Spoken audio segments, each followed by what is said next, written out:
squirrel asked. Do words need reasons? Sun Wukong retorted. Don't they? The squirrel continued. Do they? Sun Wukong firmly said. Don't they? The squirrel sighed. Oh, I was just discussing with you. Don't get angry, I'm only 1 year old, and I really want to discuss things with people. There are so many things in this world that we can be happy to discuss, right? Sun Wukong disdainfully replied. Yeah, right, like a big deal. Am I actually discussing such matters with a 1-year-old squirrel? If others knew, they'd laugh their teeth out. I'm the monkey who is destined to achieve the ultimate fruit and make the heavens and earth tremble. The squirrel curiously asked, Why make the heavens and earth tremble? Sun Wukong proudly answered, Because I like it. What business is it of yours?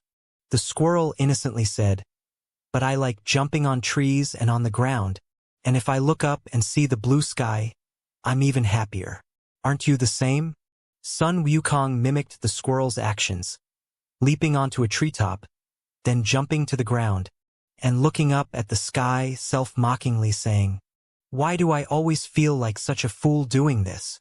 The squirrel excitedly said, Yeah, I have a friend called Foolish Bird.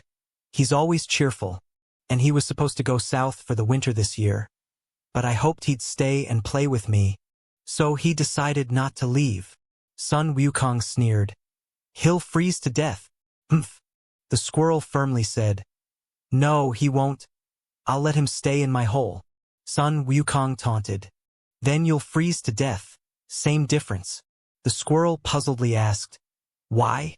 Why freeze to death? I don't want to die, can't I? Sun Wukong angrily responded, No. Wanting not to die means you won't? On what grounds? What have I been doing all these years for? The squirrel lowered its big eyes, a bit sad, but soon its eyes lit up again.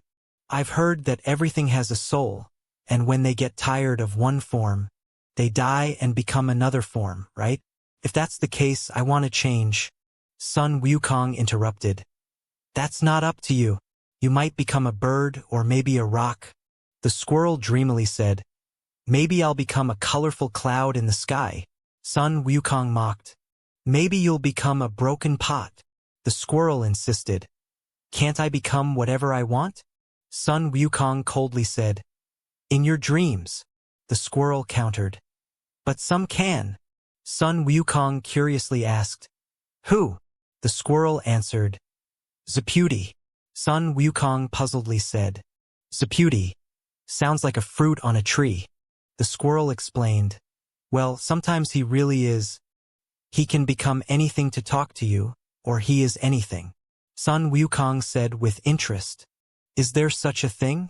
I'd like to meet him. If he's a demon, I'll just beat him to death and get some merit points. The squirrel asked. Merit? What's that? Sun Wukong explained. You wouldn't understand. It's what you need to become an immortal or a Buddha. The squirrel naively asked. I want to become an immortal or a Buddha too. How do I get merit points? Sun Wukong listed. There are many ways. Freeing lives gets you points. Killing demons also gets you points. The squirrel puzzledly asked. Aren't demons lives too? Sun Wukong explained. Well, demons aren't created by gods, they are naturally formed. The squirrel pursued. Then who created the gods? Sun Wukong impatiently said. Gods? Maybe they've been there since the beginning of the world. The squirrel continued. Then who created the world? Sun Wukong. You're so annoying. The world was opened by Pangu. Who created Pangu? Pangu came out of an egg. Who laid that egg? Who do you ask me? When your ancestor Sun, came out of a rock, how would I know who put that damn rock there? The squirrel changed the subject. Well, I won't ask about the egg. I want to ask, since Pangu wasn't created by gods, is he a demon? Are gods all created by demons? Sun Wukong laughed. Ah, this? Ha ha ha. I never thought of that. Gods are created by demons. Ha ha ha. The squirrel scratched its head. Are you laughing at me? Oh, I know. When a squirrel thinks, a monkey laughs. But I still can't help but think about it. Sun Wukong puzzledly asked. What squirrel? What monkey? Who told you all this nonsense? The squirrel answered. Zeputi. Sun Wukong became more interested. I'm really looking forward to meeting him. Where is he? The squirrel explained. I can't say for sure. He says different people take different paths to see him. Sun Wukong impatiently said. Peft. I bet he has enemies hiding and running, digging tunnels all over his house. How did you meet him? The squirrel described. Sometimes he becomes a fruit on a tree to talk to me. Sometimes when I want to find him, I just keep drilling down from my tree hole. Sun Wukong guessed. That guy must be a rabbit. I guessed right. Take me there quickly. The squirrel reminded. But the path I take might not be yours. Sun Wukong impatiently said. Why so much nonsense? Lead the way. The squirrel pointed to the dark hole. It's here. Sun Wukong shook his body, turned into a beam of light, and shot straight into the darkness, disappearing. The squirrel scratched its head again. Why the rush? It leaned towards the hole and shouted. Remember to come back here to talk to me. I'll wait here for you. Once inside the hole, Sun Wukong found himself suddenly gone. Yes, he couldn't feel his body anymore, nor could he use any magic. The darkness had no boundaries, and neither did he. His senses stretched endlessly, but touched only emptiness. Suddenly, a voice came, like the squirrel's. Monkey, you must come back. Sun Wukong thought. I'm not a monkey. I'm the great sage equal to heaven, Sun Wukong.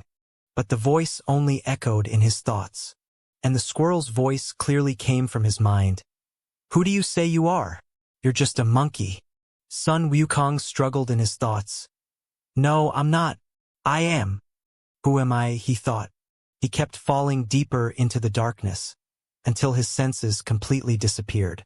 It was like a tinkling fairy music, or dewdrops falling into a deep mountain pool, leaves changing colors, flying lightly in the air, crossing the boundaries of heaven and water, turning into a fish, then a human form, the figure like mist, long hair like the wind, vanishing in a flash, leaving only the singing of the vast world. The echoes of thousands of harmonies came from the void, turning into elves' wild laughter. The sky, boundless, the heart, a garden and a wilderness, time, withers in the bloom of flowers, song and dance, never stop, giving a cloud veil to you, dare you, wish you, fly across the long sky together. He saw it, the world in the sand. Smoke and mist scattered, the sun and moon shone, thousands of old cypress trees, 10,000 sections of bamboo. Thousands of old cypress trees, green and tender under the rain in the half-empty sky. 10,000 sections of bamboo, misty and dark in the one ravine. Outside the gate, exotic flowers spread like brocade. By the bridge, jade grass sprayed fragrance. The stone cliff was rugged, covered with green moss. The hanging cliff displayed long green lichen.